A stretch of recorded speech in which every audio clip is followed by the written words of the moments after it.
in these times. A lot of people think that music's ability to connect to causes stopped in the 60s. No, it ain't over yet.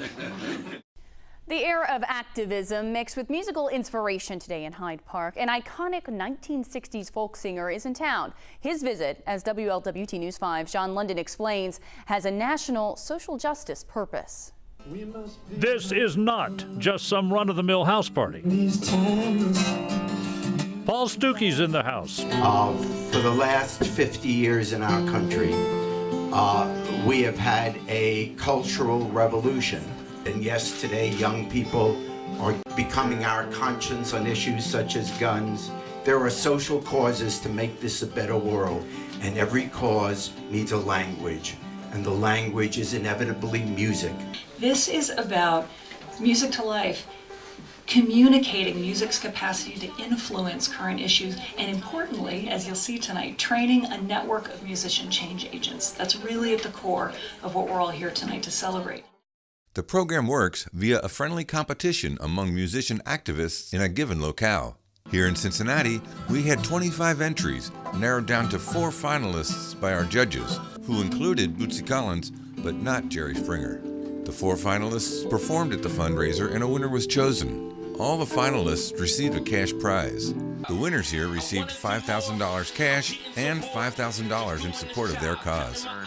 In the song Dear Mother, we are confronting environmental issues, mankind's impact on the planet, reckless use of natural resources, destruction of green spaces, and pollution in general. Dear mother, don't seem as happy as you once were. I'm going to open up my consciousness. I'm going to use a song to ask a question instead of assuming that I just know everything about the situation and just to get angry and bitter. And because I think sometimes we stop there and it just brings us into more conflict and more pain.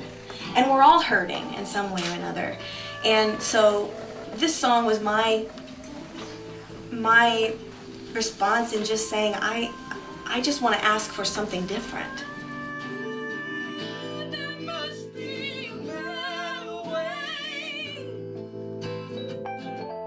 I used to work with an organization called Ceasefire Cincinnati, and I made a PSA CD, and we put it on iTunes, and the money went towards continuing our efforts.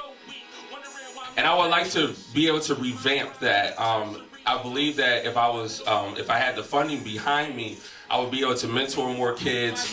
Maybe I am just making them up, but every time I say what's up, you treat me like I don't belong. Yeah. Youth suicide is an epidemic, and it's one that has found us in Cincinnati, specifically in my neighborhood of Price Hill.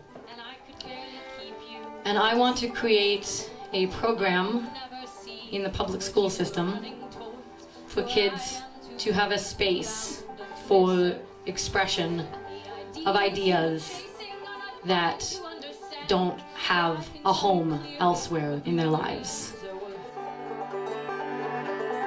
Weigh your options, my friend, for